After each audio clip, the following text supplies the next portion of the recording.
Today I learned that Ozzy Osbourne, the legendary rock musician, made a significant decision during the recording of Black Sabbath's album Vol. 4 in the 1970s. During an interview, he disclosed a peculiar incident that led him to give up taking acid. Osbourne's revelation stems from a time of creative chaos as Black Sabbath worked on their fourth album. He shared insights into their lifestyle back then, highlighting the simplicity of living together in a house in Los Angeles where they practiced, created music and, unfortunately, indulged in a variety of drugs. He recalled an intriguing phenomenon in America during that era, where drinks were often spiked with a drug known as acid. Osbourne admitted that he wasn't cautious about this and used to consume multiple tabs of acid at once. However, his decision to quit acid came after a particularly bizarre experience. After returning to England, Osbourne recounted an event where he ingested 10 tabs of acid and ventured out for a walk in a field. To his astonishment, he found himself engaged in a conversation with a horse for about an hour. The interaction took an unexpected turn when the horse turned around and communicated in its own way that he should F*** off. This incident marked a significant turning point for Osbourne, leading him to abandon the use of acid. Today, I learned that during a 1973 Rolling Stones tour in Australia, Keith Richards, one of the band's iconic members, embarked on an unusual escapade.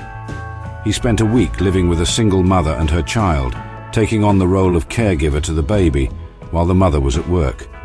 Richards candidly remarked, "There's somebody in a suburb in Melbourne who doesn't even know I wiped his ass."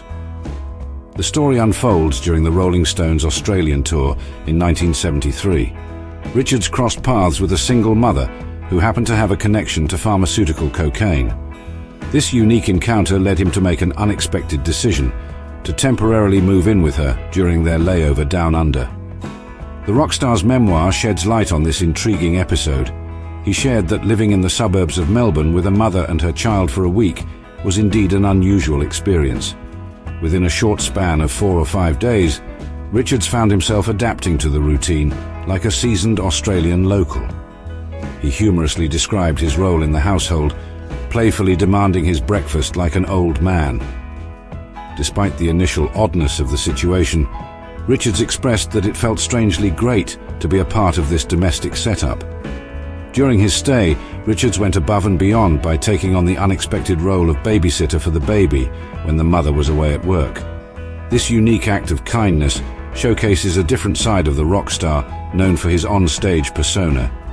His willingness to care for the baby in the suburbs of Melbourne highlights a lesser-known aspect of his personality. Today I learned that the iconic lines from the song Welcome to the Jungle by Axl Rose of Guns N' Roses were inspired by a peculiar encounter during his younger days. The tale takes us back to 1980 in New York City, where Rose and a friend, Bill Bailey, both Indiana natives, had embarked on a hitchhiking adventure to the Big Apple.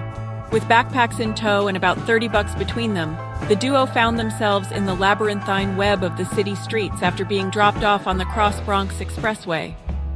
As they navigated the chaotic surroundings of Upper Manhattan, the two young men stood out conspicuously as they mingled with the diverse neighborhood of Washington Heights.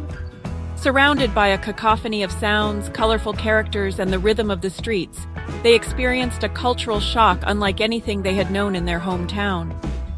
Amid the hustle and bustle, an elderly man approached Rose and Bailey. His presence and words were anything but ordinary. In a piercing, high-pitched voice, the old man confronted them, asking if they knew their whereabouts. The encounter escalated as he exclaimed, "Do you know where you are?" And without pause, he emphatically declared, "You're in the jungle, baby." Caught off guard and slightly bewildered, the two young men looked at the man in confusion. In a whirlwind of emotion and intensity, the old man continued, "You're gonna die." The intense encounter left a lasting impression on Rose, who would later channel the raw energy and stark realism of the moment into the iconic lyrics of Welcome to the Jungle. This gritty song would go on to become one of Guns N' Roses' most famous tracks, capturing the essence of the city's raw and tumultuous spirit during that era. Today I learned that in 1962, Janis Joplin, an art student at the University of Texas at Austin, was voted the ugliest man on campus. Her journey from her hometown of Port Arthur, Texas to the campus brought her into an atmosphere that was both semi-bohemian and unfamiliar. Despite the student population of approximately 20,000, Joplin's uniqueness set her apart, making her feel like a misfit. Austin during the early 1960s was in the process of transforming into a hub of artistic and counterculture activity. However, it hadn't completely embraced this change yet. The university's social scene, dominated by frat boys, took an unusual turn by launching a campaign to label Janis Joplin as the ugliest man on campus. This unexpected and unconventional recognition reflects the dynamic period of the early 60s, where traditional norms clashed with emerging counterculture ideals. Joplin's association with the growing hippie movement demonstrated her alignment with ideas that were still evolving. This incident offers a glimpse into the era's shifting perspectives and the challenges faced by those who deviated from the norm. Please like and subscribe for more videos like this one. Thank you.